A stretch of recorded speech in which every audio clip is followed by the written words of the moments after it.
Okay, welcome to our video for section 3. We're still in chapter 7a, and this is all about the laws of exponents. Any kind of property that goes with an exponent, that's what we're working on in this chapter.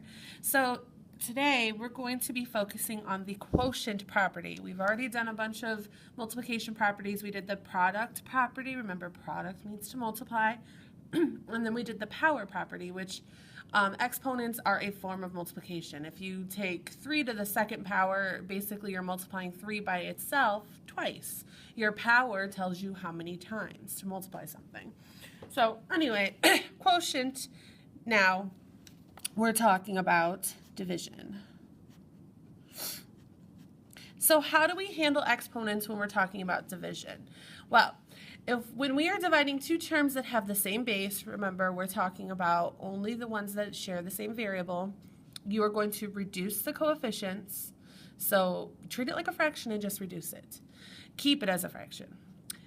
Keep the bases the same, so like I said, whatever variable you have, so if it's x and x, it's just going to stay x. And now this time with the exponents, when we were multiplying, we had to add the exponents. So just like you would think, when we're dividing, we subtract the exponents, all right? So very important part right here. You can highlight it, star it, circle it, whatever you need to do to highlight this part, because this is the important part. This is the weird, not really weird, but important part. All right, this little part right here that has the little asterisks around it. You should have no negative exponents. Listen, guys, we don't like negative exponents. They're bad, all right? So never can you have a negative exponent as part of your answer. So in order to avoid that, we do the following. We are going to subtract the exponents from the biggest number to the smallest, and then you're going to put your answer in the part of the fraction where the bigger number was. All right, so the best way for me to explain this is just to jump right in. So I'm going to look at number 31. Number 31. I'm going to follow the same pattern that I was in the other videos, which is I'm going to rewrite the problem and I'm going to make sure that each term has all three parts. Those three parts are a coefficient, a base, and an exponent. So in my numerator up here, I do have all three of those. So I'm just going to rewrite it. 3m to the fourth. Now in my denominator, m has no coefficient, but we know that if it's not there, it's 1. So 1m cubed. Okay, now I'm going to box my coefficients the same way I was before, and I'm going to highlight my base and exponent. They're both m, so I'll make them be the same color. All right, let's follow our rules. Reduce the coefficients. 3 divided by 1 is just going to be 3. Okay? Keep the base the same and subtract the exponents. Remember, we're going to subtract from biggest to smallest and put our answer where the bigger one was. So 4 minus 3 is 1, and 4 is bigger than 3, and it's in the top. So our answer of m to the first power needs to stay in the top. Okay? Just 1 left on the bottom, or just 3m if you want to simplify it even more. All right? Let's go over here to 32. I'm going to rewrite this, even though it looks fine the way it is, but I like to rewrite it because it's a little bit bigger, easier to work with. All right, so this one's really going to be a good example of what I was talking about as far as you put your answer where the bigger one was. So let me box my coefficients, highlight my variable and my exponent. All right. Now, reduce the fraction. 3 over 2 does not reduce any more than it is. So I'm going to leave my answer as 3 over 2. Okay? Now, for my bases, I leave them the same. It's m. And I need to subtract my coefficients. Now, you don't just go top to bottom. You have to subtract the smaller one from the bigger one. So 5 minus 2 is going to give me m to the third power. And I put that m to the third power in the place where the bigger exponent was. And my bigger exponent is 5. It's in the bottom of my fraction. So my m to the third power needs to go in the bottom. And that's how you would solve that one. That's my answer here. Okay? Let's try another. So 33, rewrite it. 5r to the fifth divided by 2r to the third. Okay? I'm going to box my coefficients. And then I'm going to highlight my exponents. and follow my rules. I need to reduce my fraction. 5 over 2 does not reduce any smaller than it is, so leave it there the way it is. Okay, and then my exponents, I need to subtract. 5 minus 3 is going to be r squared, and I put the answer where the bigger exponent was, and that's going to be in the numerator. Okay, so that's my answer here. Number 34, we have the return of 0 exponents. Remember from our last video, 0 exponent turns it into 1. Okay, so then you have 2 times 1, which is just going to be 2. That's why this can just cancel.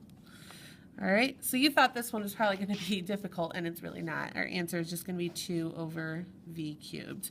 There's no variable in the numerator of this fraction, so there's nothing else left to do. That's our answer. Okay, let's go down to 35. Okay, so now we've got more than one variable, but nothing is going to change here. I'm just going to keep doing this the same way I have been. 2x squared y squared divided by 5y. Y does not have an exponent, so let's add 1, and then x to the 5th. All right, box your coefficient and highlight your variables. Be careful, I want you to highlight the ones that go together. So that means x squared and x to the 5th. And then I'll do my y's in blue. All right, they're not in order. Top and bottom, they don't match, but you can put them in whatever order you want. So in your answer, if you want to put x first, put x first. If you want to put y first, put y first. It really doesn't matter. So reduce our coefficients. We have 2 over 5, doesn't reduce, so you're going to leave 2 up on the top and y in the bottom. Let's start with x. Subtract the smaller one from the bigger one. We have 5 minus 2 is going to give me x cubed, or x to the 3rd power, and I need to put it in the bottom because that's where my bigger exponent was. It was in the bottom. So x cubed down here. And then my y's y squared and y to the 1st, so 2 minus 1 gives me just y to the 1st power, or y, and that answer needs to go in the top because that's where the bigger exponent was. So here's my answer, 2y divided by 5x cubed. All right, 36. Let's rewrite this. Coefficient, base, no exponent attached to x, so let's add it. And then y, same thing, no exponent, so let's add it. Divided by, x has no coefficient, let's add our coefficient, 1x to the 4th, y squared. All right, box your coefficients and highlight. We've got x and we've got y. Okay, reduce your coefficients. 4 divided by 1 is just going to give me 4. Okay. And I've got, for my x's, x to the 1st and x to the 4th, so let's subtract. 4 minus 1 is going to give me x cubed, and that needs to go in the bottom where the bigger exponent was. And then y's, I've got 2 and I've got 1, so 2 minus 1 just gives me y to the 1st, or just y, and that also needs to go in the bottom because that's where the bigger exponent was. So that's my answer, 4 divided by x cubed y. Let's flip over. All right, I've done enough examples for you. I want you to pause the video right now and try number 37 on your own. Remember to follow all the steps, rewrite the problem, and have all the parts there.